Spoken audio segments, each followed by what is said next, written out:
Hello and welcome to my channel. Well, these guys are just like background things for you to look at while I talk about this. Everybody probably has one of these. Not a notepad or a clipboard.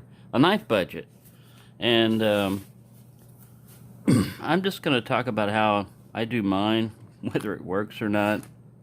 And just say right off, I don't want to know how much you spend on a knife. You know, that's up to you. I'm not asking that or anything. I'm just telling you, everybody that's into knives, unless you're like independently wealthy, has some kind of budget. And you know, I'll just use in my case, for example,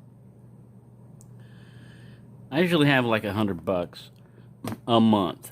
This is like per month.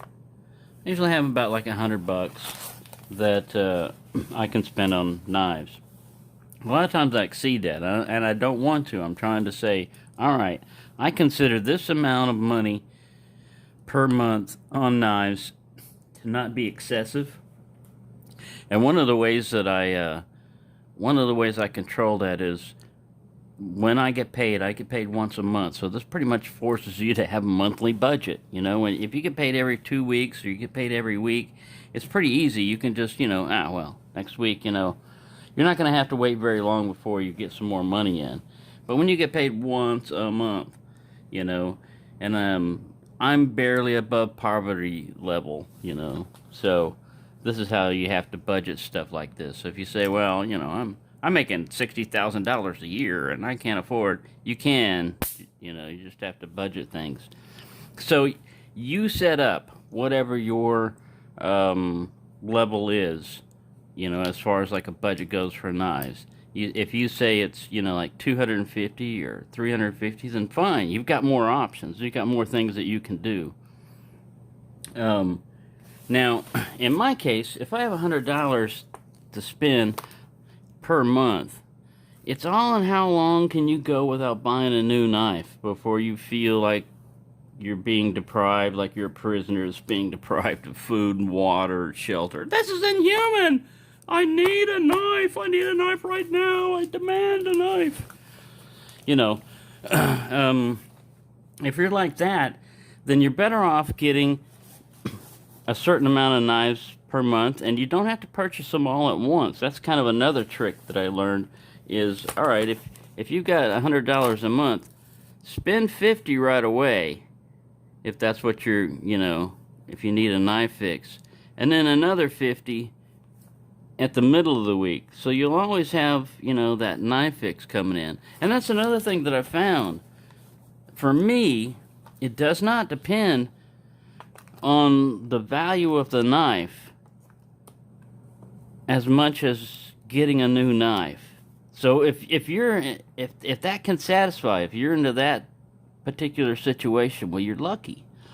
Because you can get, like, this was a $4.99 knife. Man, I love this little thing. No, I'm not going to chop trees down with it. And no, maybe this is 3CR13. I don't know, what the steel is on it. I don't care, I mean, not all of my knives do I have to sit there and go out and use a lot, but this matches exactly that other Zorro that I've got in a knife roll somewhere.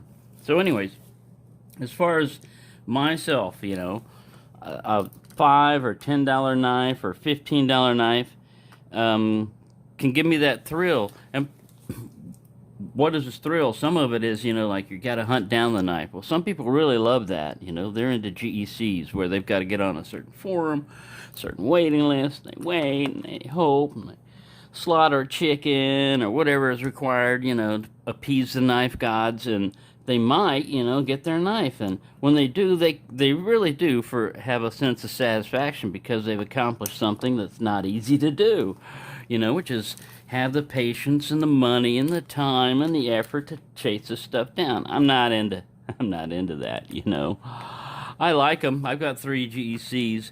I might get another one in the future, but when I saw like the 47 pattern come out, and I thought, well, at least one of these Frank's Classical Knives or somebody traditional outdoor pocket knives, anything, one of those guys is bound to have them. And I started reading that it's anybody that did it without a lottery that just put it up, within a minute they were gone. You could have had it in your cart and be filling out your credit card information, and by the time you got ready to pay for it, it's gone. It's like, whoa. I can see why they would have to do that, because somebody could just play around and say, all right, I'm going to act like I'm going to purchase 10 of these, and just hold them there and then just stick around, and I'll basically have these for myself. I don't know. Anyways, whatever it is, I'm not into that type of game. So I have to have knives coming in, and that's why with, like, Rough Riders, there you can still do that some hunting down, because these discontinued models, they're not stocked, in the regular dealers. And if you find them on eBay, the prices are usually jacked up. So if you do run into something like Sue Chicken told me about, Blade Matrix going out of business and selling these things not only at a discount, but, new in the box. I mean, it's a dealer inventory, it's new old stock, basically, what they call this. And, like, boom. Just finding one of those is something that would, you'd be taking years. You might have been looking at this particular one to finish your collection, So that's another thing. I can just sit here. Let's say this is not the case, but let's say that this was a $100 knife right here. I could get this one knife and have to be happy with it, and I might, for a month maybe, or I could pick up, I don't know, 1, 2, 3, 4. About average about $15 a knife. So you get more of these, and even if one of them is a lemon, this is just my process. I'm not gonna say it works for everybody. I'm not saying it works perfect. Now, some people would say, all right, don't mess around with Rough Riders. Take that amount of money, wait 2 months, and you got $200. So now you got $200. $200 opens you up to American-made, knives and stuff like that you could get the latest and greatest flipper and super duper steel and all that. But the problem is, now you gotta not have a knife for 2 months. That's 60 days. It sounds like a knife addict, but this is really what it is. If you're into, like, knives and collecting knives, how long can you go without getting a fix? You start jonesing, all of a sudden, like, eh. And what usually happens is you break your budget. That's what usually happens. You sit there and you say, I said I was going to go 2 months, but, I said my budget was $100, but, I could really go higher, and blah, blah, blah. So, to avoid any of these, type situations infringing upon necessities, make sure you take care of your necessities first. The first thing I pay for is my rent, because I learned that a home, paying for your place to stay, is much more important than anything else, usually in your financial or physical survival, And then if you have a job, next one would be like your car, your transportation. But anyway, we're still just talking about knife budget. But the main thing is, don't short yourself. Don't think, oh, well, I'll be able to, fudge on my rent or anything, because the landlord's cool or blah, blah, blah. Know what your limits are and set them, especially on, stuff like that. But as far as your knife goes, it's the same way. If you said, all right, $100 is my limit, this is what I'm cool with. If I go beyond this, I'm going to get in trouble. It's going to cut into my savings or my food or whatever, well, then you're just violating your own principles right there. You just might as well give up. You're not going to win this one, because the argument you've had inside your head, which is, I'm going to follow this plan, just went out the window. Now, sometimes it can go out the window. Sometimes, you may need that $100 for something else. And even though it's your knives, like, man, I really need my knife fixed. Well, you need that tire on your vehicle, or you're going to lose your job, So, anyway, that's what I do.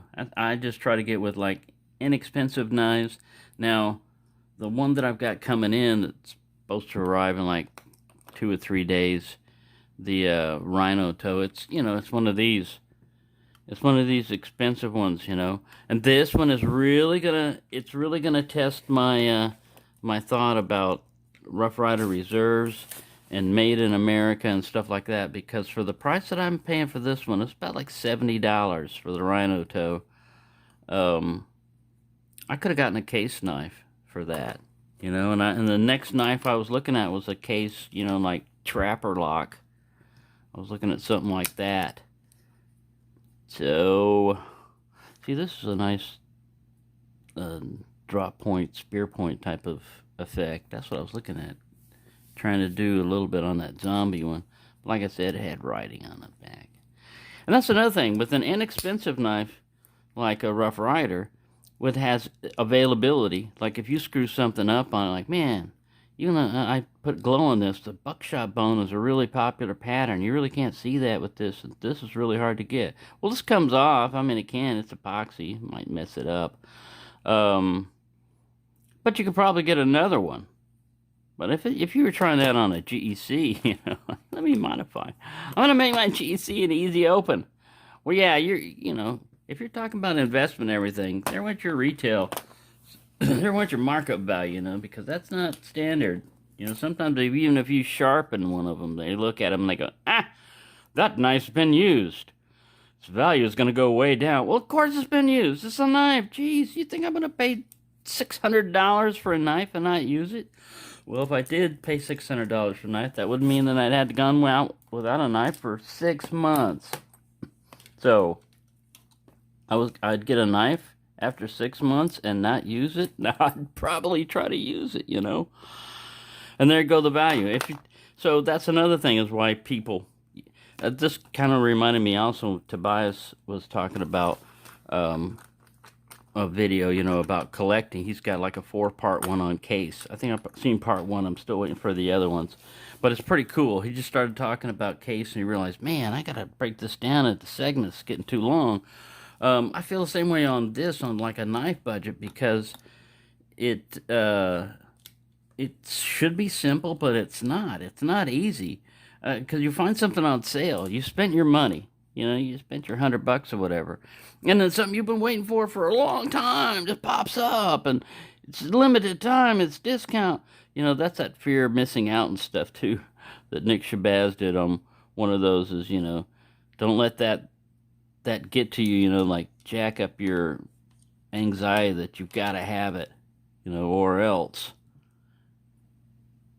Anywho, that's all I do, basically, and it doesn't always work. But whenever you see yourself violating it, like, why did you do that? Are you really happy with what you got, How could you have spent this better? I still don't discount that theory, of, saving your $100 for 2 months, and then you got $200. And then if you like fixed blades, like Esse's or whatever, or you like whatever that before that had been out of your reach, now it isn't, because these little things add up. If you're sitting there and looking at it, you're like, oh, I get this, I get this little tiny knife, it's cheap, and I get this little knife and everything. Well, if these are $10 each time, there's $20. And if this one's 15 and this one's 15, that's $30. You've already got $50 right there, and you got 4 little knives that you were just like, these look kind of cool. Well, they're not really like what you really wanted. It was like, whoa, I want that one. Oh, I want that one really. That one, I'd just be able to just pull it out, look at it. Yeah, where these other ones, you're like, it's good filling material. If I put it over here, it fills in a gap. And this one here, too, it's like the littlest sparkle. So I can kind of justify it. But actually using it, like, nah. Whereas this one, you might actually use, I don't know. That's, like I said, I'm just my thing on knife budgets. What do you do, because like I said, sometimes you can hit some really good stuff, things that you've never seen before. That's why I shattered my budget on this when Blade Matrix, when he started talking about it, I looked at all the stuff that's no longer made, but you could get, like, wow, you only like dreamed about. This one's got a really great lock. It's It's not like that zombie two-handed one.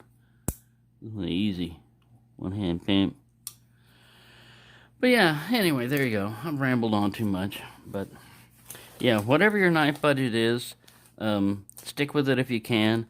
And if you find yourself exceeding it, you know, don't beat yourself up too much. We're all human. We all go out beyond our limit on a lot of stuff, you know.